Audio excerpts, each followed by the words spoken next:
pourquoi on pose la question, genre, comment ça être quand vous ne vous douchez pas, genre, comment ça être parmi les hommes, comment vous faites votre manicure, comment vous lavez, vous faites le coiffeur. Je me suis dit, ok, mais pourquoi on ne pose pas les mêmes questions aux hommes? C'est tout pareil, on est tous les humains, hein. Je veux dire que leur approche était pour elles comme pour le sujet de curiosité, objet de curiosité.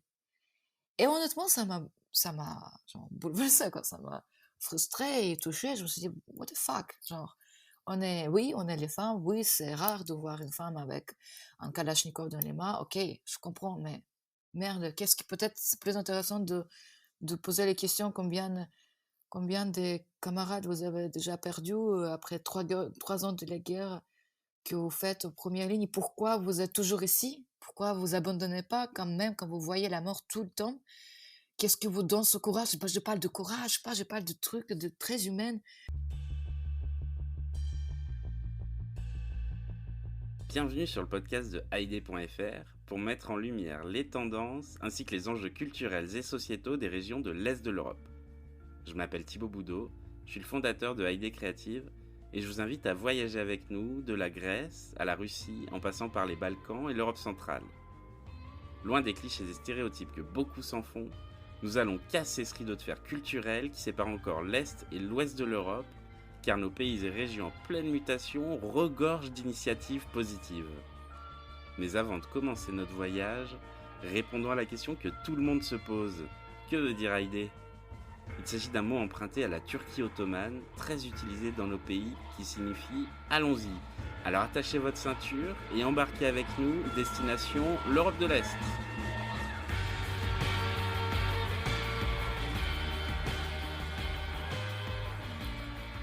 Bonjour à toutes et à tous et bienvenue dans ce nouvel épisode du podcast Destination Est. Je vous propose aujourd'hui un épisode hors série dans le cadre du Arte Kino Festival avec lequel Haïdé est en partenariat.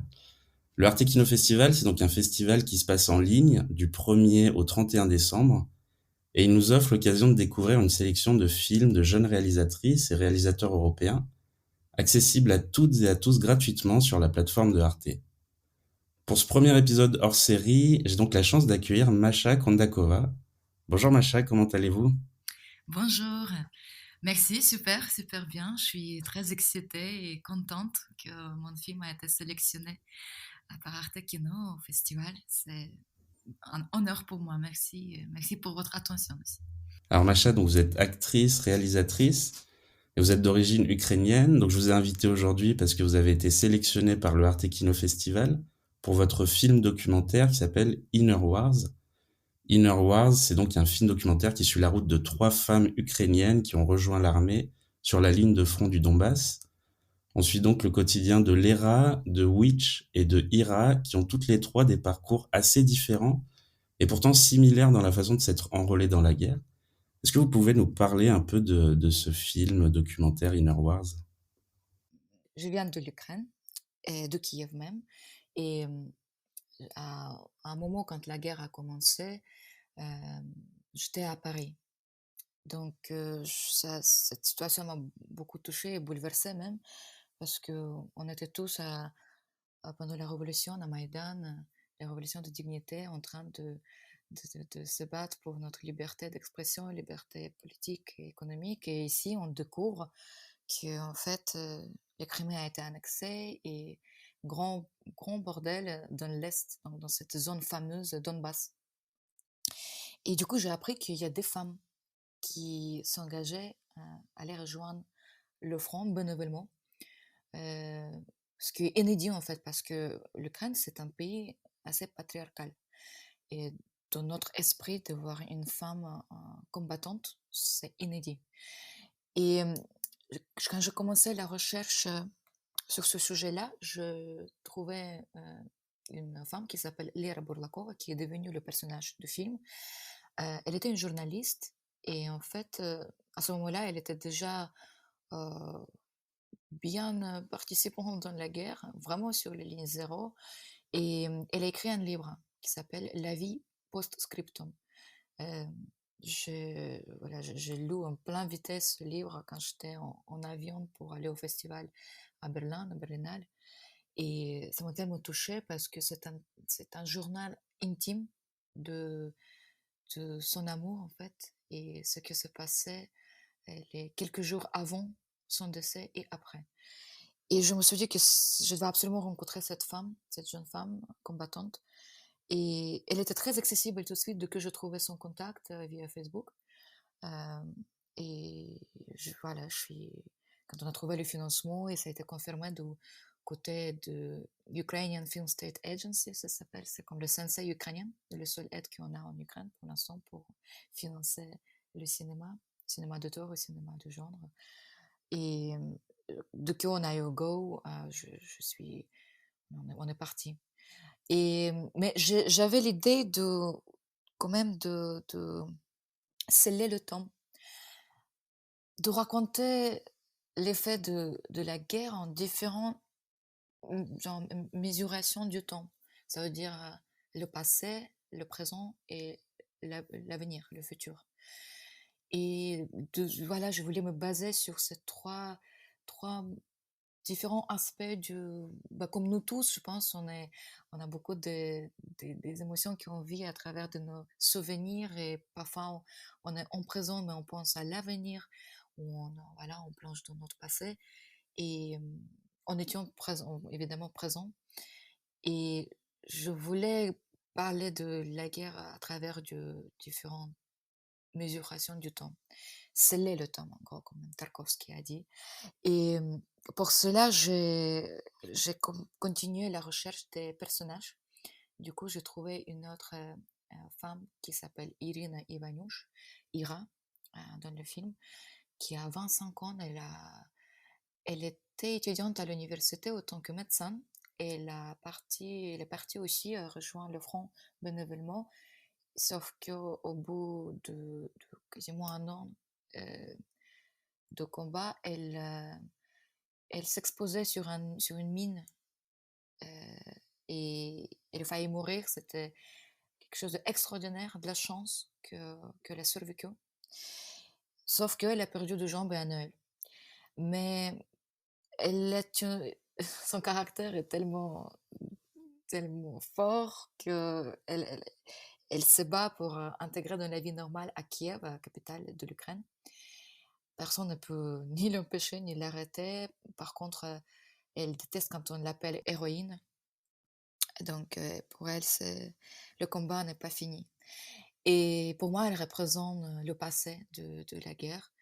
Et pour le futur, l'avenir, c'était un hasard que je rencontrais, que je rencontrais cette femme qui s'appelle une sorcière. C'est son surnom, nickname, parce qu'à la guerre, vous savez, on a beaucoup de surnoms pour que, en gros, si quelqu'un attrape la conversation par walkie-talkie, on ne comprend pas avec qui on parle, de qui on parle, en gros. C'est pour ça que euh, elle, c'est une sorcière, et sinon, elle s'appelle Yelena.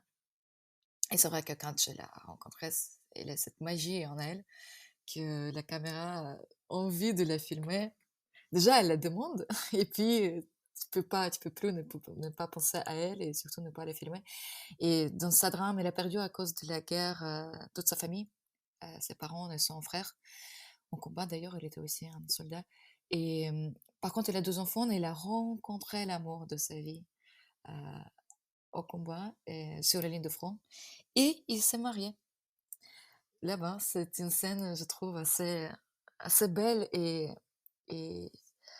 extraordinaire parce que c'est surréaliste, hein, surréalisme, que la vie continue. C'est ça ce qui est plus intéressant de ce que ce film que je réalisais pendant 3 ans en faisant le montage et le tournage aller-retour.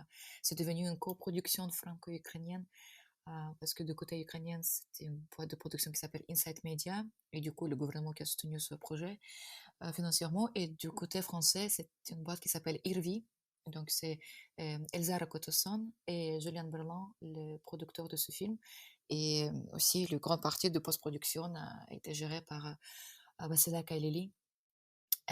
Et voilà, Mais on a tout refait avec mon monteur, qui est extraordinaire aussi, j'adore cette personne. C'est Maxime Podi Garcia, parce qu'une version du film a existé déjà en Ukraine, mais ça m'a suffisait pas parce que En fait, j'ai failli 2 fois mourir pendant le tournage. Déjà, c'était très, très chaud. J'étais blessée aussi. J'étais repatriée à Paris à un moment parce que j'ai failli rester sur le fauteuil roulant, ne plus pouvoir marcher, mais de la chance, de la chance, de la chance. Aujourd'hui, je danse. Je suis très heureuse que ce film a été remarqué par Arte Kino et, et que voilà, Irvi, Elsa Rakatoson et Julien Ballon qui m'ont soutenu pour.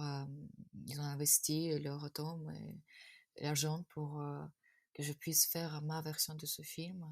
On a, on a réécrit et retravaillé le montage avec Maxime Poete-Garcia. Et c'était ouais, un voyage remarquable et inoubliable. Oui, justement, pendant le film, on voit une scène où vous êtes dans une voiture le soir et là où justement, comme vous dites, vous avez failli mourir, on voit ça dans le film. Donc en fait, vous étiez sur la ligne de front. Est-ce que ça a été difficile justement de filmer cette guerre? Oh, ah oui, c'était. Pouf. De filmer cette guerre, et tous les règles de cinéma ou de tout ce que j'ai appris à l'université, ça n'existe pas là-bas. Déjà, c'est compliqué à dire que les règles existent à la guerre, hein, à part les hiérarchies, à part l'hiérarchie militaire, bien sûr, qui. Et encore, puisqu'il y a beaucoup d'ailleurs, commençons par ça, il y a beaucoup de bénévoles, pas seulement les soldats qui ont eu l'éducation classique des militaires. Euh, voilà, c'est assez compliqué de leur expliquer non. Quand on tire vers toi, tu peux pas répondre. Déjà, côté émotionnel, je me souviens, bon, je peux vous dire que à la guerre, tout est simple. Là, tu reçois les attaques et tu réponds si tu as droit.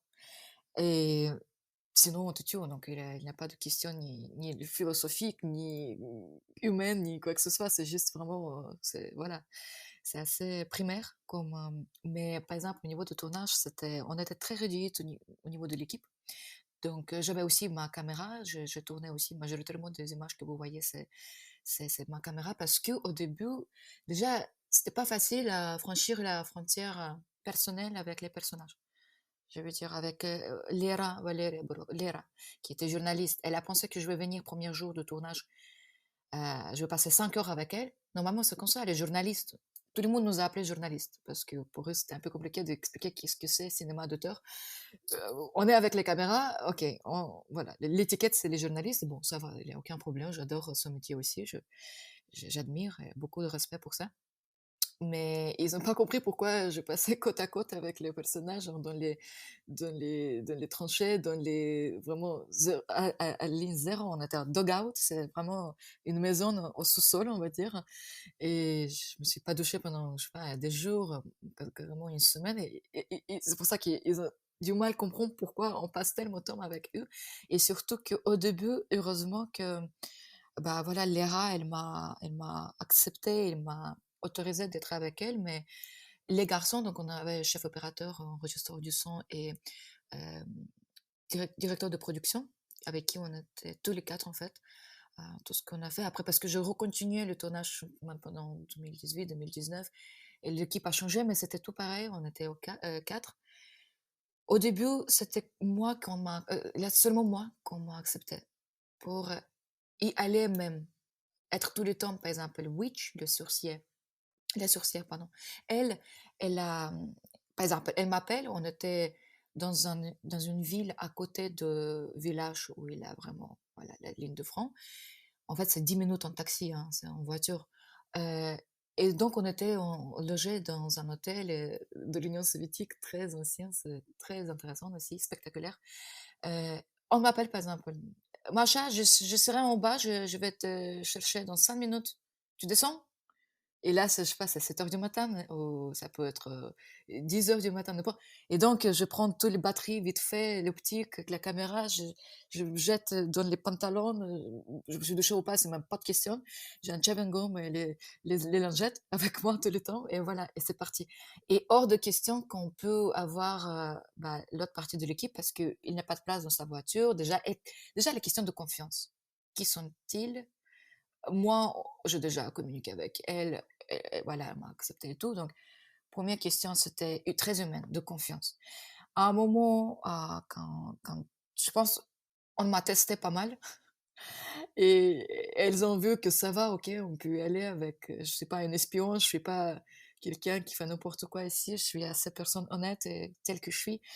Et à un moment, je leur ai demandé que j'ai besoin d'une équipe, une équipe parce que même au niveau que je tourne, tourne, tourne, à un moment, même j'ai pas plus de cartes et tout. Et en plus, j'ai un super chef opérateur, Sergei Stetsenko, qui a travaillé pour le film euh, qui s'appelle Maïdan de Sergei Loznitsa. Et je me suis dit, mais c'est dommage, il faut qu'il vienne. Et nous, on n'avait pas cet accès. On avait un accès officiel hein, de ministre intérieur pour qu'on puisse venir et voilà. Mais le problème, c'est que tu peux passer quelques heures avec un responsable de journalisme, on va dire, de questions de la guerre, de questions de l'armée. euh, et puis, c'est tout, en fait. Tu peux pas avoir vraiment accès et passer le temps avec les personnages. Sauf que, voilà, la sorcière, donc Yelena et Lera, voilà, et c'est juste par leur bienveillance et gentillesse que j'ai pu accéder aux endroits. Et puis, plus tard, avec mon équipe, où on ne pouvait pas, je pense, normalement c'est pour ça qu'on a vécu les bombardements et tout ça, parce que la guerre commence la nuit, quand le soleil se couche. La guerre commence quand le soleil se couche. Et parce qu'avant, il y a des accords de Minsk qui interdisent d'utiliser les armes lourdes, sauf que malheureusement, c'est la vérité que ouais, tout le monde utilise. Et c'est pour ça que quand les membres, les personnes de l'OSE ne regardent plus, ne font plus leur travail à partir, je sais pas, de 19h, c'est normal, ça commence. Et du coup, nous, voilà, pour moi, c'était plus intéressant parce que tu attends. Ce qui est aussi intéressant, la guerre, tu attends, tu attends, tu attends. Et à un moment, boum, dans quelques instants, tout peut se passer. Quelqu'un qui était juste à côté de toi, elle peut voilà, perdre sa vie, être blessée. Et ça, c'est vraiment une expérience incroyable. Donc, mais encore une fois, c'était heureusement qu'il y a les personnages, bah, Lera et Yelena, qui m'ont donné accès à la vraie guerre, voir qu'est-ce que c'est derrière les coulisses. Et franchement, c'était une confiance énorme. Autrement, voilà, on pourrait juste, avec nos papiers officiels, rester quelques heures, passer quelques heures avec elle dans les zones plus ou moins euh, pas dangereuses, on va dire, correctes, surtout pendant la journée, mais pendant la nuit, personne ne filme comme nous. Du coup, ouais. Mais c'est pour ça, on a pris les responsabilités, genre, on était en conscience qu'on fait avec membres de mon équipe. Parce qu'à un moment, on était en train de manger les pizzas. Et vous savez, c'est comme le sentiment que quelque chose va se passer aujourd'hui. Euh, Là-bas, comme Hélène, elle a dit, les masques se tombent, mais pas seulement. Tu as, puisque tu es tout le temps à côté de la mort, tu te confrontes le temps à énorme peur, le sentiment devient plus lucide, je dirais. Et tout le monde a compris que quelque chose va se passer, mais il faut qu'on aille. Et donc, et aussi ce qui est intéressant, que quand tu es là-bas, comment dire, moi je suis évidemment patriote de mon pays, il n'y a aucune question, moi je suis contre la guerre, hein, je peux vous dire.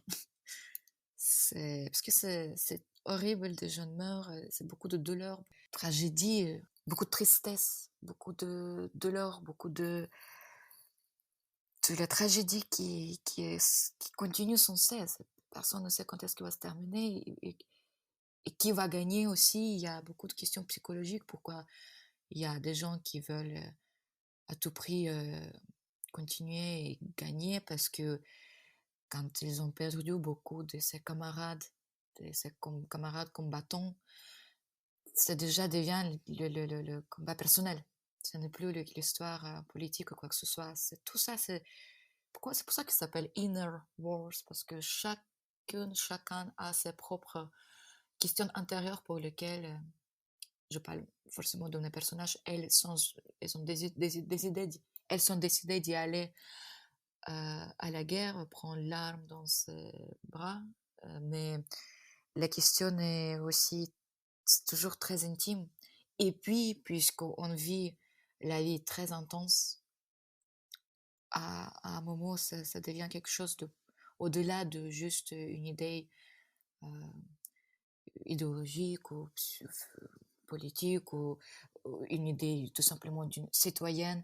Même plus, je pourrais vous dire que, par exemple, là, je suis switché un peu le sujet, mais je pense que c'est important de le dire, puisque l'Ukraine est un pays patriarcal, et du coup, avoir une femme combattante, soldat à la ligne de front, vraiment, c'est très rare, quasiment inédit. Euh, Toujours, par exemple, quand je fais la recherche, j'ai remarqué que le média, donc les journalistes, c'est pas par leur faute, c'est juste les questions dont ils posent, c'est plutôt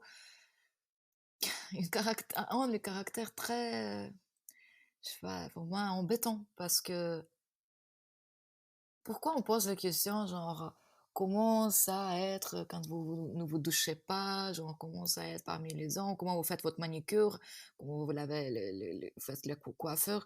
Je me suis dit, ok, mais pourquoi on ne pose pas les mêmes questions aux hommes? C'est tout pareil, on est tous les humains, hein. Je veux dire que leur approche était pour elles comme pour le sujet de curiosité, objet de curiosité. Et honnêtement, ça m'a genre, bouleversé, quoi. Ça m'a frustré et touché. Je me suis dit, what the fuck? Genre, oui, on est les femmes. Oui, c'est rare de voir une femme avec un kalachnikov dans les mains. Ok, je comprends, mais merde, qu'est-ce qui peut-être c'est plus intéressant de poser les questions combien de camarades vous avez déjà perdus après 3 ans de la guerre que vous faites aux premières lignes? Pourquoi vous êtes toujours ici? Pourquoi vous abandonnez pas quand même quand vous voyez la mort tout le temps? Qu'est-ce qui vous donne ce courage? Je parle de courage, pas je parle de trucs de très humaines. Voilà, quand ton père l'air, elle a trouvé l'amour de sa vie à la guerre. Un garçon de 25 ans qui s'exposait sur les mines terrestres et il est mort. Il est mort. Une semaine avant leur tournage. Et je me demande, mais pourquoi tu continues en fait? Comment tu... Voilà, je voulais savoir toutes ces questions plutôt humaines. Qu'est-ce qui se passe dans l'âme d'une personne qui a perdu quelqu'un qui a beaucoup aimé et qu'est-ce que ça change en caractère, en soi? Je peux vous dire qu'après l'expérience pareille, il n'y a pas de retour à l'arrière, à la vie normale. Tu n'es plus pareil. Je peux vous dire quand je suis retournée, par exemple, truc très bête, hein, quand je suis revenue à Kiev, après 3 semaines de premier tournage sur la ligne de front, quand j'ai entendu, par exemple, un bruit énorme, je sais pas, il y avait quelque chose qui est tombé, je sais pas, c'était les chauffage, je sais pas quoi, il avait une rénovation dans un immeuble. J'ai failli tomber par terre pour cacher ma tête, vous voyez, comme si c'était l'attaque, quoi. Et c'est ça on a, on a perdu le même. Après, avec, en faire à mesure, tu réadaptes, évidemment. Mais la guerre, je peux vous dire aussi un truc, c'est une drogue. Ça tire. Quand je suis revenue et pareil, j'étais blessée, il fallait que je reste au lit, parce qu'il ne faut pas que je bouge sur tout ça. J'ai, en tout prix, je voulais retourner et continuer le tournage. Parce que, comme l'adrénaline, je pense, j'ai essayé de répondre à cette question aussi. Qu'est-ce que ça veut dire? Pourquoi on est absolument, c'est indispensable d'y retourner? Déjà, le sentiment d'être snob, que la vie normale, ça sert à rien. Il ne se passe rien. Tout le monde, tout le monde parle des questions et problèmes qui ont vraiment, c'est rien, hein. Si tu veux, vas-y, prends. Vas-y, quoi, bouge. Fais les choses. Arrête de parler. Il faut que j'aille voir un psy. J'ai un petit souci, un truc. Oui, très bien. Évidemment, évidemment, je suis en conscience que c'est ne que un regard de quelqu'un qui revient d'une zone très dangereuse, hein. Mais c'est intéressant parce que je n'ai jamais, chez quelqu'un d'une façon gentille et ouverte, j'ai jamais eu ce sentiment, j'ai jamais eu les pensées pareilles, hein. Et donc tu deviens snob, tu penses que toutes les conversations sont bêtes et aucun intérêt. Les gens, en fait, se plaindre pour la raison, telle raison, en fait, il y a beaucoup de blabla et pas beaucoup d'action. Et, et tu deviens, voilà, très tendu. Ce nerf, il est tendu en toi, tu veux, tu veux faire les choses qui sont importantes. Et c'est ça Et évidemment, qu'est-ce qui est important, c'est le combat. Parce qu'au moins là-bas aussi, tu te sens vivant, hein.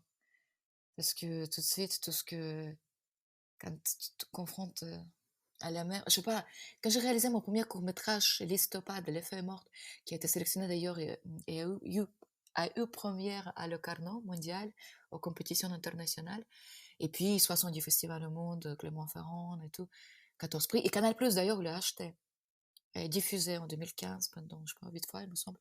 Pour moi, c'était waouh, magnifique. Et par exemple, quand je travaillais sur le scénar de ce film, je me suis dit qu'il faut que ce personnage qui n'arrive pas à, en fait, à arrive à faire les choses pour réaliser enfin ses rêves, elle, euh, il fallait qu'il y a un truc qui la frappe, mais très fort.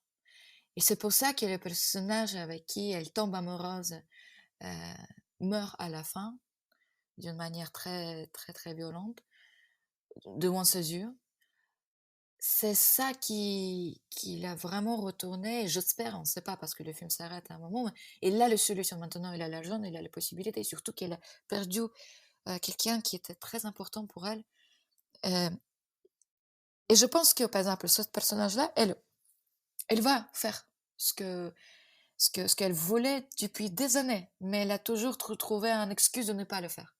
Donc, du coup, pour elle, c'était aller déménager à la mer parce qu'elle adore la mer. Et ici, je pense que c'est très important que quand on a ce sentiment malheureusement, de la perte ou d'un choc très fort, ça nous réveille, ça nous réveille et peut-être ça peut déclencher les actions plus importantes pour notre famille, pour nous-mêmes, ou devons réussir à aboutir les idées qui sont au-delà de juste un confort et une réussite personnelle. Je parle de quelque chose plus, c'est peut-être mystère, mais indispensable. C'est la question de l'âme, les questions de la foi, les questions de faire ce monde un tout petit peu meilleur. Mhm. Alors justement, comment il a évolué votre relation avec ces trois femmes? On sent que c'est un peu plus difficile, notamment avec Ira. Lyra et Witch, elles parlent sans problème, elles se confient à vous. Mais on sent vraiment que Ira, elle est beaucoup plus refermée sur elle-même depuis qu'elle est revenue de la guerre, justement. Alors comment elle a évolué cette relation? Est-ce que vous êtes toujours en contact avec ces trois femmes aussi? Tout à fait, tout à fait.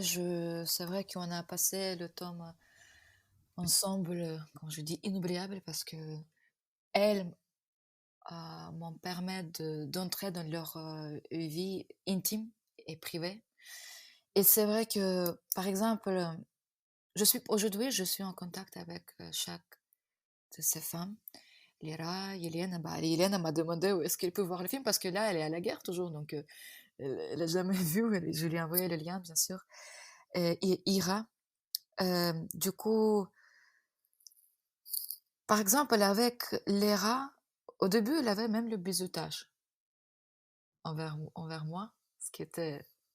C'est comme, vous savez, c'est comme dans le colonie d'été, quand vous êtes nouveau venus et tout le monde commence à un peu. Et eux, ils sont déjà là-bas, ils sont cool et très forts, parce que là de plus populaire. Et oui, on m'a buzoté de tirer, de jeter une grenade ouais, pour voir. Ouais, j'ai refusé comme une chose je fais, le deuxième je. Mais les choses qu'on m'a vraiment acceptées et j'ai obtenu le respect après le bombardement. Parce qu'on a resté dans une zone très dangereuse et tout le monde savait que ça va être chaud et on n'a pas pissé dessus, quoi. Même si c'était le cas, mais on est resté, on a travaillé jusqu'au bout.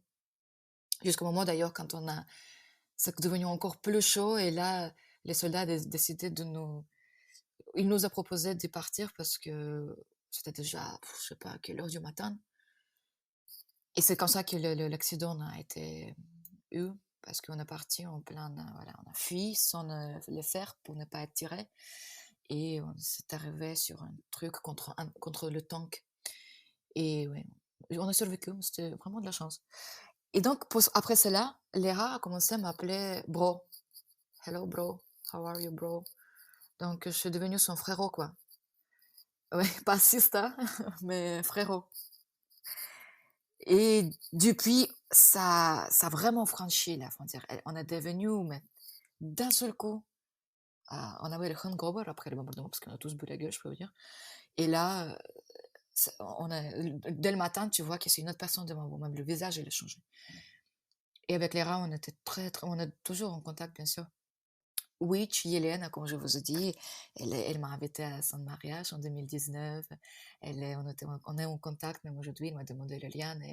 Ce qui était, oui, grave intéressant parce qu'elle m'a aussi, elle m'a donné accès à son monde parce elle travaille avec les supérieurs. C'est comme un général, elle est le chef ça s'appelle, comment ça s'appelle? Je vais vous dire.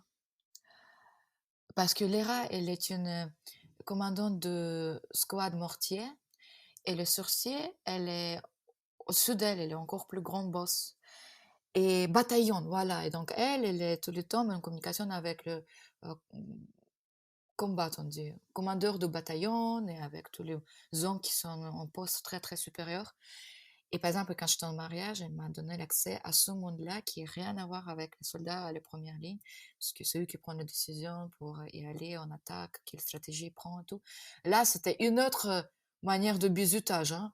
Rien à voir, le niveau supérieur. Ce que est intéressant, à la guerre, la peur, elle existe de différentes manières. La peur physique, par exemple, le bombardement et voilà, perdre la vie directe ou être blessé, et la peur mentale. Parce que quand on te teste en voyant... c'est l'or aussi, c'est le bizutage vraiment, parce que je pense quand quelqu'un qui arrive, ils aiment bien sortir les émotions de gens qui évidemment les citoyens, donc ils n'ont rien à voir avec le business militaire. Et qu'est-ce que ça leur fait kiffer? Oh là là là là, je peux vous dire. C'est vraiment comme dans les films il y avait des scènes comme dans les films de Loznitsa, Sergei Loznitsa, Donbass. Mais vraiment, et tu dis que, putain, mais je vais jamais en sortir là. Je vais rester coincé ici. Donc c'était la peur. Mais heureusement que Witch, donc l'associée, elle est là et donc elle est quand même tout essayé de mettre dans la zone d'une blague. Je peux vous dire que c'était c'était chaud. Et du coup, avec Ira, c'était les relations les plus compliquées, les plus complexes et les plus intéressantes aussi. Parce que quand je l'ai rencontrée, j'ai tout de suite compris qu'il faut que ce soit elle, parce que depuis 2015, quand elle est revenue, elle a, elle a refusé de donner aucun interview. Parce elle est une héroïne de la guerre. Hein. C'est un très très grand statut en Ukraine. Elle a reçu un ordre, une médaille de président. Mais elle refuse n'importe quelle, déjà qu'on l'appelle héroïne de la guerre, et puis n'importe quelle interview. Donc pour elle, entendre la caméra, c'est hors de question. Du coup, on était en contact pendant 6 mois, et à un moment, je sais pas comment je trouvais la manière l'intéresser, et parce que je pensais que c'est très important de raconter son histoire, et son courage aussi. Parce qu'elle est tellement vraie, elle ne cache rien, elle est audacieuse, elle fonce quoi. Et je me suis dit, mais c'est beau, parce que elle est une vraie héroïne de la guerre, mais elle ne dit pas les gros paroles, vous voyez ce que je veux dire, en disant le grand truc, voilà, je suis patriote de la guerre. Non, elle est juste, elle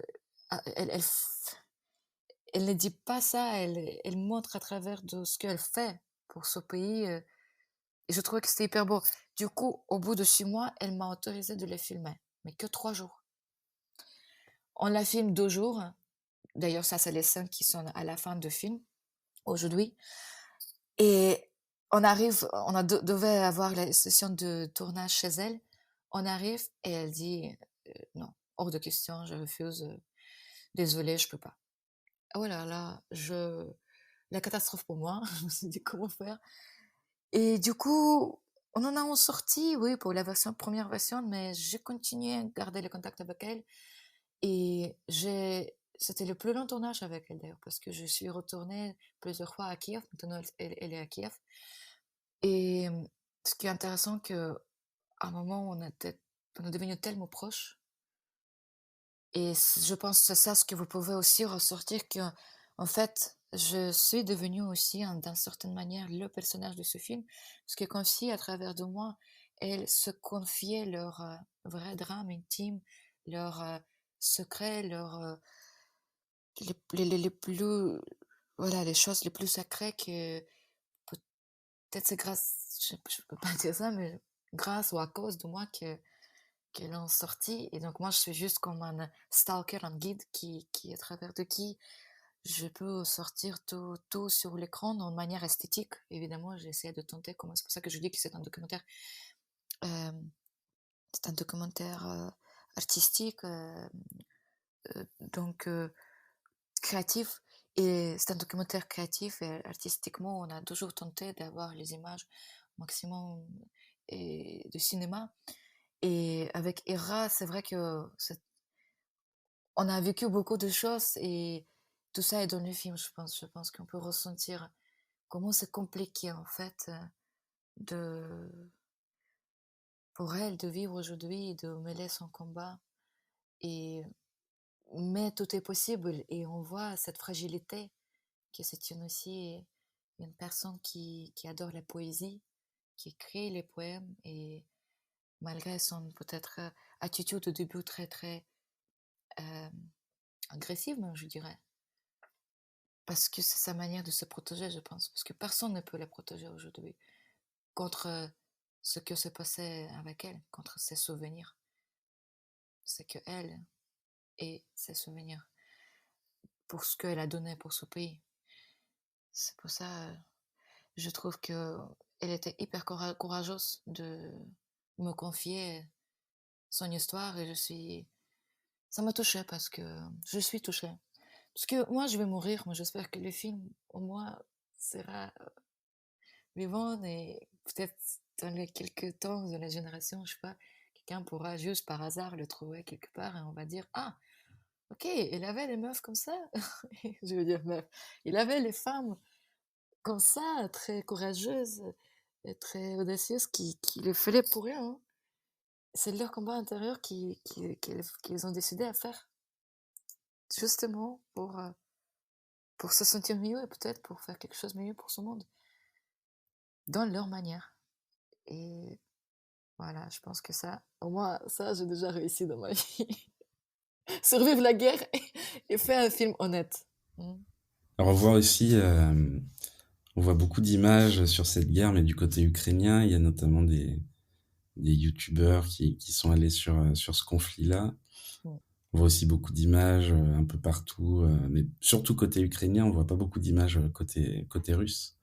Mm. Euh, on sent aussi dans votre film documentaire qu'il n'y a pas beaucoup d'aide de la part du gouvernement ukrainien pour l'armée. On en est où aujourd'hui de cette guerre? Il y a deux choses, je voudrais juste rebondir sur la question. Au tel début, quand j'ai eu l'idée de faire ce film, je voulais tourner une personnage de côté ukrainien et un personnage de côté russe, évidemment. Et évidemment, pour voir le conflit. Et je trouvais même les filles du côté pro-russe. C'était malheureusement, voilà, on m'a dit que ce n'est pas possible parce que c'est un film qui a obtenu l'aide financière du gouvernement ukrainien. On m'a dit clairement, tu peux pas. Donc, c'est pour ça que je suis allée chercher une histoire ailleurs. Mais c'est dommage, honnêtement, j'aurais vraiment aimé parce qu'en plus, l'histoire de côté pro-russe aussi mérite d'être racontée parce que pour moi, plus important, on parle des humains qui sont mêlés dans le conflit horrible, très dramatique, très douloureux et triste. Des gens souffrent de deux côtés, hein.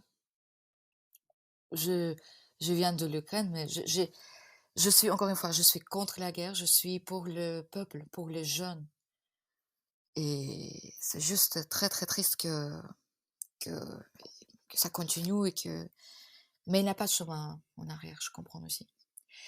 Et du coup, par rapport de votre question, vous avez dit, excusez-moi parce que je suis rebondie sur la question pro-russe aussi, mais d'ailleurs, ils ont fait aussi le film, vous savez, j'ai trouvé sur YouTube, ils ont fait un film sur les femmes soldats D'accord. aussi. Mais bon, c'est une ironie, je C'est de la dirais. propagande. Ah ouais, pure propagande, mais Mm. surtout que, vous voyez, c'est hyper cheap. Genre, c'est pas que je sais pas contre, mais la manière dont ils ont fait, c'est comme les cartes postales, très, très, vous voyez, dans les émissions de pourri, quelque part une ville provinciale, vous voyez ce que je veux dire? Ouais. Et tu te dis, putain, mais qu'est-ce que vous avez fait? Pourquoi? Vous les êtes détruits, en fait. Parce que quand tu vois ça, tu te dis, oh mon Dieu. Encore une fois, du point de vue très masculin, hein, ça c'est aussi très Mm. important. Parce que moi, je l'ai fait de côté. J'ai lu le livre de Svetlana Alexievich. Donc, du coup, quand on m'a dit que c'est pas possible de tourner une fille de côté pro-russe, j'ai lu le livre de Svetlana Alexievich. Elle a obtenu le prix Nobel pour celui-là. Je sais pas les traductions directes, mais je pense que la guerre n'a pas d'un visage féminin. Je pense que c'est ça. La guerre n'a pas de visage féminin. Je pense que c'est ça. Et là-bas, c'est ça. Donc c'est pour ça que je me suis concentrée plutôt sur le portrait intime. Et parce qu'encore une fois, politique ne me concerne pas du tout. Je parle des êtres humains. Et qu'est-ce que c'est être à la guerre quand tu perds tout le monde autour de toi? Et du coup, votre question, je l'ai oubliée, parce que je l'ai pas noté. C'était par rapport de... Bah, non, c'était savoir où en est la guerre Ah, aujourd'hui. la guerre, ouais, ouais, ouais. Mm.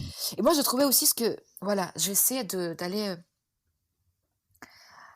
dans les zones, voilà, entêtées, parce que Ira, comme vous voyez, elle a son point de vue par rapport de ce pays, où est-ce qu'on va et qu'on a déjà perdu beaucoup de choses, malheureusement, et dans la vie civile, je veux dire, ça, ce qui est Oui. horrible.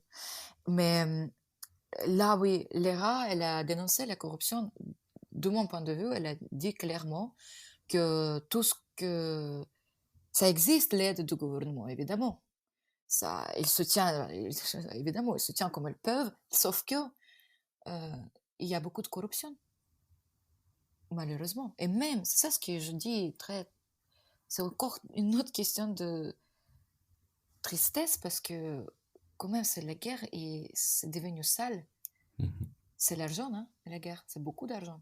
Déjà, juste utiliser euh, comme dit, les armes, les balles, boulettes, tout ça, les balles, Les balles, ouais. ouais, les balles, ou même par exemple pour le tank, ça coûte 5. Le grand balle pour le tank, je sais pas comment ça s'appelle, le Fougas, je sais pas, ça coûte $500, ou chose comme ça, vous Les savez. missiles, ouais. Les missiles, oui, merci, c'est les Mm. missiles, ça coûte, je sais pas, $500, ou truc. C'est énorme. C'est l'argent, en fait, c'est le marché, quoi. J'ai l'impression, hein. Je serais contente si je me trompe, mais de ce que j'ai entendu et de ce que je veux, c'est pour ça que je trouve qu'elles sont courageuses, parce que elles sont pas allées pour questionner ni l'argent ni quoi que ce soit. Elles sont allées pour leur engagement, bah voilà, pour l'avenir, je pense, pour ce pays. Et là, tu te trouves que rien ne marche, en fait. Il y a le problème là-haut. Comme elle a dit, Léra, de ses paroles, que ok, ils ont le financement pour euh, je sais pas, ammunition de soldats, vous voyez, tout, à partir de vêtements jusqu'aux les choses plus stratégiques et plus importantes pour les armes. Là, il sort le financement, il y a le budget, et puis ça commence à descendre, descendre, descendre, et ça arrive jusqu'à rien. Et il reçoit pas grand-chose parce que... Mais après, il y a aussi le deuxième côté de ça. Après la chute de l'Union, donc je pense que c'est la conséquence de quelque chose de plus grave qui s'est passé dans l'histoire de l'Ukraine en 1991, quand elle a obtenu, parce que l'Ukraine c'est un pays assez jeune, hein, elle a obtenu sa indépendance après la chute de l'Union soviétique en 1991, et du coup, tout le monde a commencé, ça c'est le tome, personne n'a été prêt pour ça, je pense, la misère. Mes parents sont physiciens, on était quasiment dans la rue parce que ils sont allés au travail, personne ne leur paye. À l'académie de scientistes, personne ne paye. Et il y a 2 enfants, comment les faire nourrir? C'est pour ça qu'il avait la criminalité est devenue hors norme. D'ailleurs, ça c'est mon prochain sujet de mon long métrage fiction que j'ai eu de la chance de développer dans à la résidence Sofilm, la résidence de films de genre. Et d'ailleurs, hier, j'ai appris la nouvelle. En fait, ils ont sélectionné euh, en juin les 10 projets sur quasiment 300 ou 2000, je sais pas quoi, 200 quoi. Et maintenant, ils ont sélectionné 10 projets. Donc, on a passé 2 semaines, une semaine à Bordeaux et une semaine en Normandie avec des tuteurs qui nous a conseillé en voilà, réécriture de projets. Et là, hier, j'ai appris qu'ils ont sélectionné 5 projets sur 10 pour continuer jusqu'à l'année prochaine et aboutir à la première version de scénar. Parce que on a pitché le film devant Ciné+, Canal+, Netflix, Wild Bunch, Arte France. Et mon projet a été sélectionné. Voilà. Félicitations. Merci beaucoup. Oui. Donc, mon prochain projet, fiction guerrière, que je développe à la résidence au film du genre. Je suis très contente. Mais ça parle aussi, c'est pour ça que je pense c'est important d'expliquer que c'est pas juste parce que la corruption, elle est apparue comme ça et c'est utile de la voir. Non, non. Le problème que elle est liée à la chute de l'Union soviétique et quand la criminalité est devenue genre, il n'y avait plus de loi, hein. Et des gens sont survécus comme ils pouvaient. Et je pense qu'à à ce moment-là, que voilà, le système a été créé. Mais c'est comme un cancer, quoi. Je sais pas comment. Je pense que malgré la volonté de notre peuple, parce que les Ukrainiens ils sont super cool, hein.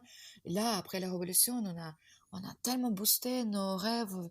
On est, on a les ambitions d'aller vers la démocratie, aller vers la démocratie. On a l'ambition d'être quand même, de se développer au max, du côté culturel et économique, évidemment, même si c'est horrible à cause de la guerre. Mais je peux vous dire que ça, c'est vraiment je sais pas, c'est comme une grosse maladie qui est liée à cette période compliquée en 1991. Et, et le problème est que, voilà, que des gens doivent survivre, hein. Là, quand je fais la recherche, j'entends ce qui se passe dans les villages, dans les petits villages, quand des gens font les choses affreux, ils tuent leur santé pour les travail misère et parfois illégal, juste pour nourrir leur enfant. C'est, excusez-moi, je dois le dire, mais à un moment, quand je suis allée à la guerre la dernière fois, c'était fin 2019, il me semble. Et j'ai parlé avec un monsieur qui était chef cuisinier. Oui, parce que j'étais voilà, dans le Stab, je sais pas comment dire en français, c'est headquarters de Les quartier quartiers. général. Ouais, voilà, j'étais invitée dans le quartier général avec les jeunes voilà, supérieurs de l'armée et du bataillon précisément dans lequel j'étais invitée. Et là, je lui ai dit, eh, pourquoi vous êtes venu, genre, là, on tire de temps en temps, c'est assez calme. Elle dit, ouais, c'est calme, genre, il y a encore 2 jours, là, à côté de son poste, parce que c'est comme, vous voyez, c'est les tranchées. Genre, quand je dis quartier général, ça veut dire que là-bas, dans 700 mètres, il y a déjà les snipers. Et ici, c'est juste une zone, soi-disant, un peu cachée, ou entre les arbres, euh, où il y a, voilà, toutes les stratégies, ils prennent les décisions, ils font la recherche et tout.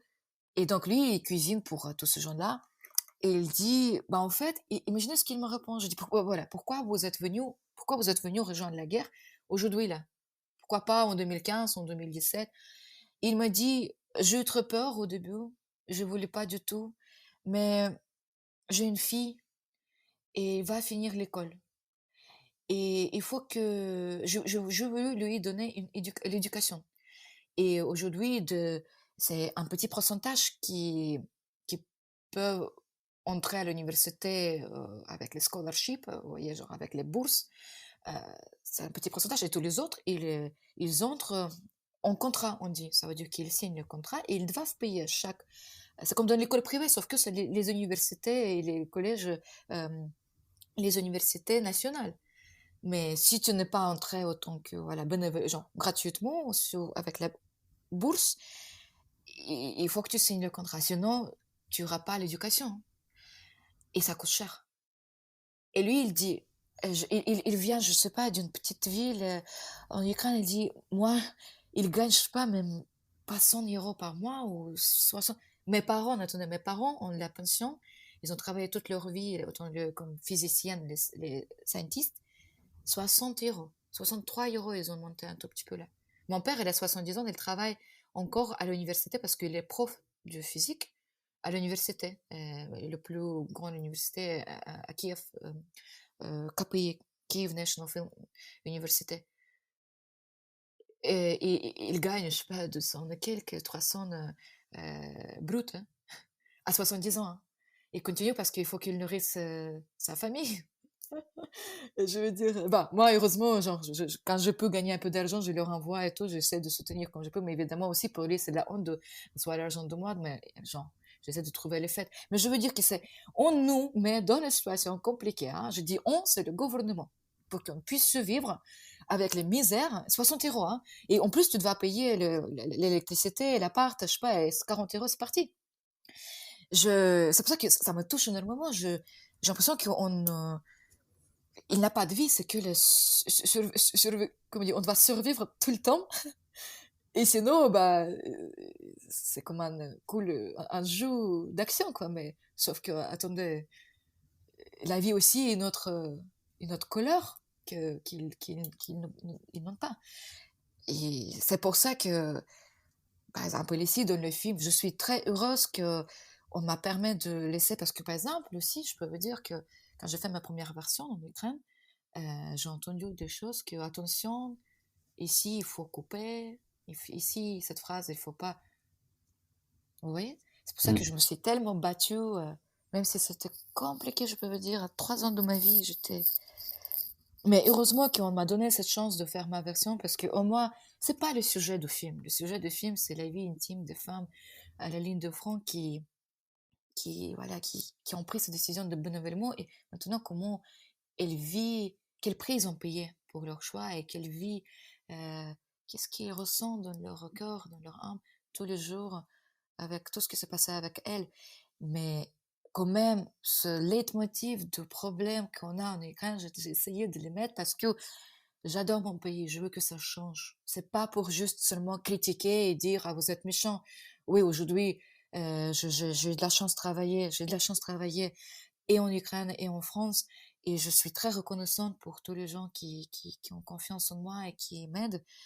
Mais autrement, je sais pas comment faire. On a un seul, si on parle de cinéma, on a un seul aide en Ukraine qui est lié au gouvernement. Oui, c'est pas comme ça, c'est ici, c'est qui prend voilà, qui se base sur les taxes de chaque billet qu'on paye quand on achète en allant au cinéma, qu'en gros les blockbusters peuvent payer pour les cinémas d'auteurs français, hein, ou les cinémas du monde. Et heureusement, moi j'adore parce que la France, c'est vraiment, vive la France, parce que c'est le centre culturel. Et, et, les gens ici, ils se battent pour les films d'auteurs. Et évidemment pas que, et là voilà, le cinéma de genre qui prend son relais, maintenant ça se développe encore plus en plus, après le film Titan qu'on a vu tous le résultat de Julia Ducournau, Palme d'Or, et pas que, il y a plein d'autres films qui sont hyper intéressants et audacieux aussi, et j'admire que ici on a cette liberté de De s'exprimer, création. de Mm. création, de s'exprimer, et au contraire, ici c'est comme tu voilà, on te soutient, hein. Mm. On crée le dialogue, même si, voilà, il y a des gens, bah, je sais pas, si on parle de Bertrand Bonello, si on parle du cinéma de Gaspard Noé, j'adore. Et c'est inédit, et heureusement que les artistes comme ça ont la chance de faire le cinéma, parce que sinon, comment tu peux faire autrement? Là, je peux vous dire que mon film, il a été acheté par la chaîne iranienne, bizarrement, parce que je me suis dit, je parle que des femmes citoyennes qui se battent pour leur choix, autant qu'une femme, mais aussi autant que pour trouver sa place en armée, mais aussi pour se battre pour ses droits autant qu'une femme. Qu'est-ce que ça veut dire en Iran? Et je suis très très curieuse. Et voilà, c'était une belle signe pour moi que ça bouge, hein, au monde, cette question sur les femmes, mais surtout voilà que encore une fois le monde va, bah, grâce aussi à Artekino, que le monde va voir oui, c'est les petites histoires de ces femmes, mais qu'est-ce que c'est important de parler de les conditions horribles et terrifiantes qu'on a en Ukraine. Et ça m'a mis en colère, parce que il faut développer la culture, il faut développer et donner la chance aux jeunes artistes de s'exprimer et créer et donner et avoir leur point de vue. Hein. Et mais encore voilà, c'est pour ça que je pense sans coprod de côté français, j'aurais pas pu faire vraiment ma version. Ou sinon avec mes propres argent, mais je n'ai pas déjà. Ouais. Mais bon, je suis reconnaissante et que je peux parler quand même de cette question-là et surtout à travers de ces femmes qui font énormément pour leur pays. C'est Mm. pas comme si je suis ici à Paris, je parle, oh là là, la corruption en Ukraine. Non, non. Déjà, je me suis mis en danger pas une seule fois et donc je pense que j'ai le droit d'en parler. Et mon équipe aussi parce que on veut tous, je pense, on veut tous les changements pour les bonnes choses. Et je pense qu'ils arrivent, hein, un peu à peu. C'est juste que pas dans toutes les sphères, parce que même là, j'ai entendu qu'il y a et le cinéma du genre qui vont se tenir en Ukraine, de ce que je peux comprendre. Et même ils vont ouvrir la coproduction officiellement. Et je me suis dit, oh mon Dieu, ça bouge, heureusement, mais il faut que ça continue. Parce que avec la chef de sensei ukrainienne, Philippe Ilienko, d'ailleurs, il était le chef pendant que je fais ce film-là, et il m'a soutenu énormément, même pendant les moments différents. J'aurais pu, genre, j'ai pu lui vraiment taquer à la porte pour prendre un rendez-vous quand j'étais incertaine par quelques questions, j'avais les doutes, et lui, il était tellement ouvert pour conversation, pour le dialogue avec les jeunes artistes. Je trouve que c'est formidable. Aujourd'hui, il y a une nouvelle chef, d'ailleurs une femme, et je suis très fière. Elle s'appelle Marina Nikolaevna Kunderchuk, qui est une nouvelle chef de sensei ukrainienne et qui bouge aussi les choses, elle rouvre, elle veut qu'on fait de plus en plus les coproductions avec l'Europe, que n'était pas avant aussi, c'était compliqué. Donc ça bouge, mais ça prend du temps. Hein.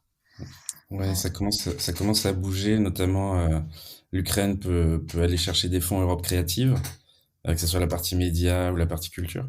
J'étais à Prague aussi récemment pour le festival Nouvelle Prague, j'ai pu rencontrer des personnes du bureau export de la musique, qui Ouais, commence aussi à beaucoup bouger. Il y a des bons festivals, il y a des salles de concert, etc. Donc ça ouais. commence vraiment à bouger dans le milieu culturel ukrainien et heureusement on en entend parler.